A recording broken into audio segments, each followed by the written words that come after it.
afternoon.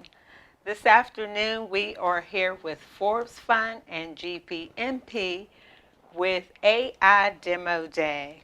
So I would like to welcome who I would call our AI guru for nonprofits. Please introduce yourself. Well, thanks so much for having me. My name is Adam Plisick. I'm a professor at a local university called Carnegie Mellon, and I've been teaching there for over 10 years. And the technology that we were lucky enough to demo with all our incredible nonprofits and government partners is something called skillbuilder.io. It's an AI technology that allows any nonprofit or social impact organization to build that digital employee to answer all the questions that they get 24/7, 365, and also assist in things like writing development grants or asking for donations or all the kind of extras that we sometimes run out of time to do.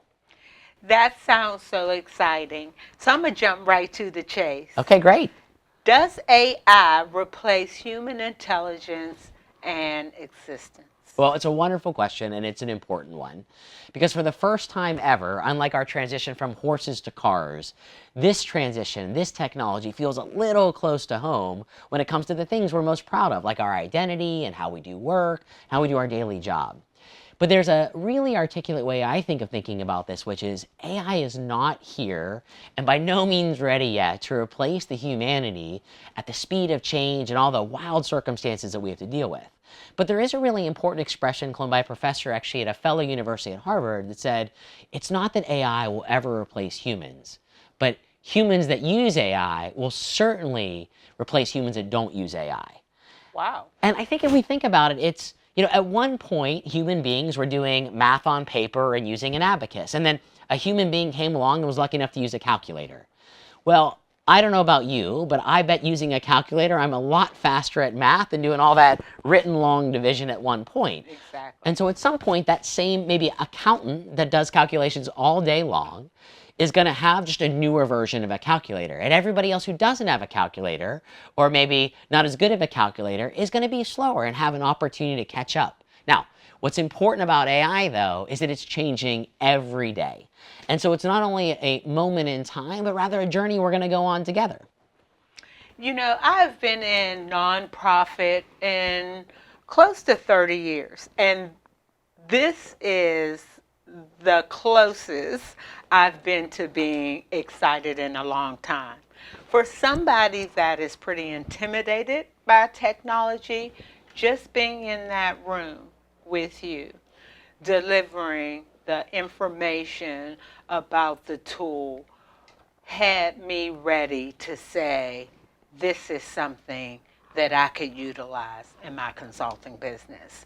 And so I just want to know how you got from being a professor at CMU to working with nonprofits to introduce this AI component. Well, thanks for the question. I think what's important to realize is that unlike so many technologies we've been interacting with, like this is no longer a transactional moment. So when we think about, let's say, searching for the internet, we used to go to a destination, we would type in a couple of keywords, those keywords would be submitted and we get results back.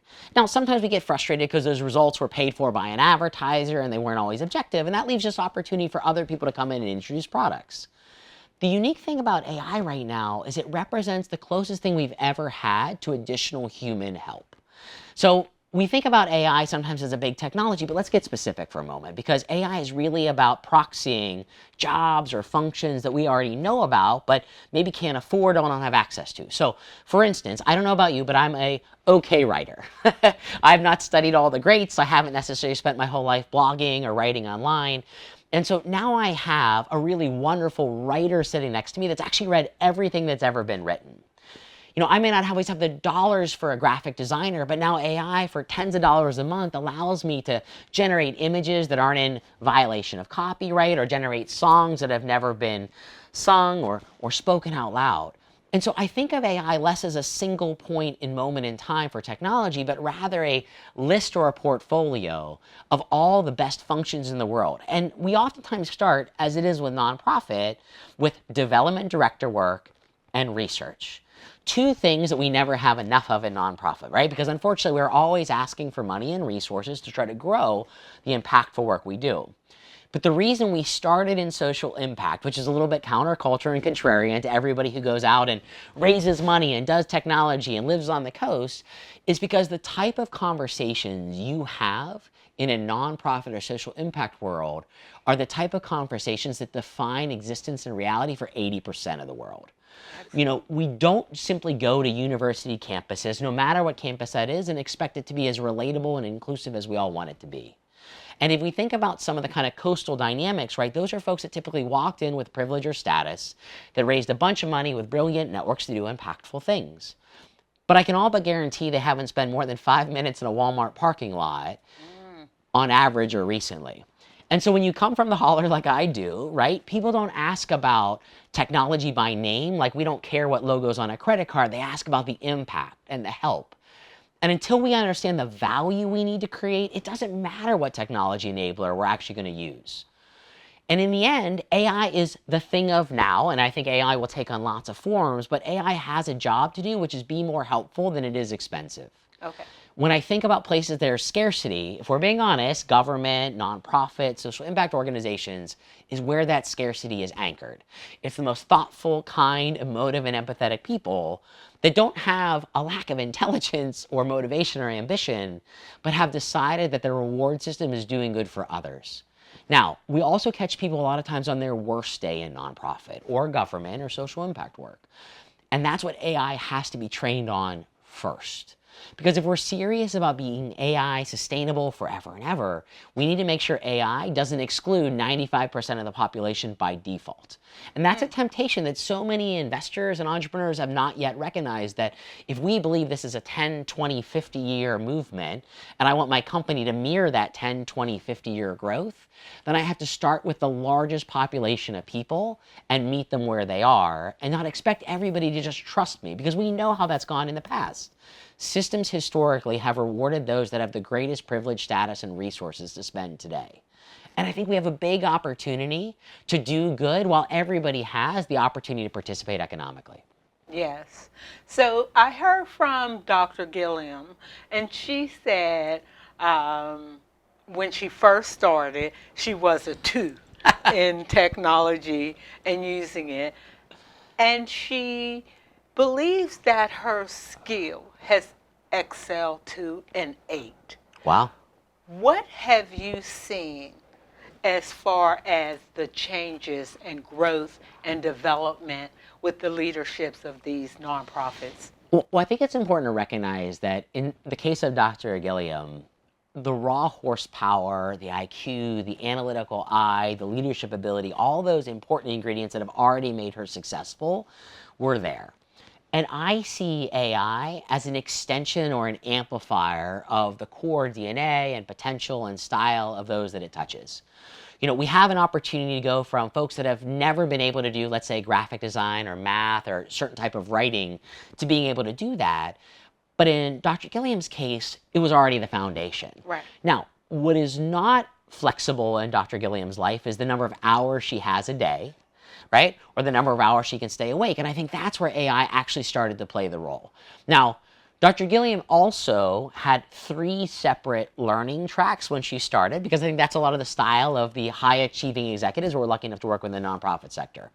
The first one is she wanted to use AI to shape and research and come up with solutions at a faster rate than she otherwise had. And so what got her from a 2 to an 8 was about using AI to do more accountable search on the internet. That instead of just providing us what advertisers wanted, it provided us results that were sourced and cited in evidence.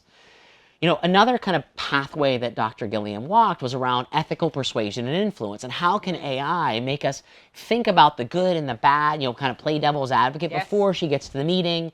You know, the literal example of how can AI read and summarize a 50-page long, you know, legislative summary or a movement. You know, and also, how can AI help me shape a presentation for a really visionary thinker, but also kind of a really detailed number cruncher, right? How do we address somebody that wants to kind of move fast and break stuff, and then in the next minute address somebody that really wants to be the architect of systems of people? It's with that kind of thought partnership, right? That kind of digital calling moment that we're here. And I think actually Dr. G really said it nicely, which is her journey from understanding just the limitations of what, a phone bank or a call center can do, especially with the generation that's rising. It's hard to find someone who prefers to make phone calls these days as opposed to text. Exactly. And I think we have to be honest about where we're going as opposed to the bias, right, that we have now. And I think what Dr. G really focused on was being in a growth mindset, not worrying about being right or wrong, right? Having a spirit of entrepreneurship, right? Having been a former entrepreneur in all of her, kind of movements, right? And I think really deciding about what is the value I need to create. Because at the end of the day, the reason I think that she advanced so quickly is because she didn't worry about the shape or the type of technology. She didn't worry about having this subscription or that subscription. You kind of got out of the kind of news channel propaganda that are sort of rage baiting us to feeling like really good or really bad. And just look at the numbers of people you can serve. Right? The dignity you can restore in someone's life, right? The burnout that you can reduce. I think a lot of those things were really motivating for her to just try. And it turns out, one of the nice silver linings of AI is that it teaches us at the same time we try to co-create value. Yes. And so because it's supporting us, it's charging our battery, I think that's why Dr. G was able to move so quickly, like so many of the dozens of other nonprofit organizations that are now hiring sometimes maybe their first AI employee. Yeah, it was really exciting to hear about Aggie. Oh, thank you. Yeah. So tell us about next steps with the next cohorts. Okay, great. So we have a next cohort starting in just about a month or so. We learned a lot. We become the teachers and the students interchangeably along this journey because as nonprofit landscapes change, as government needs change based on elections or sort of social norms, we have to be responsive and adaptive as well. We'll be offering 3 cohorts as a next season or a follow-on season. The first cohort is humanity-centered design with the power of AI. So how can we sense out who the right stakeholders are? How can we write out the right stories? How can we come up with more creative ideas and even prototype what would look like a software application or a mobile app without having any computer science degrees or graphic design backgrounds or even research in order to participate?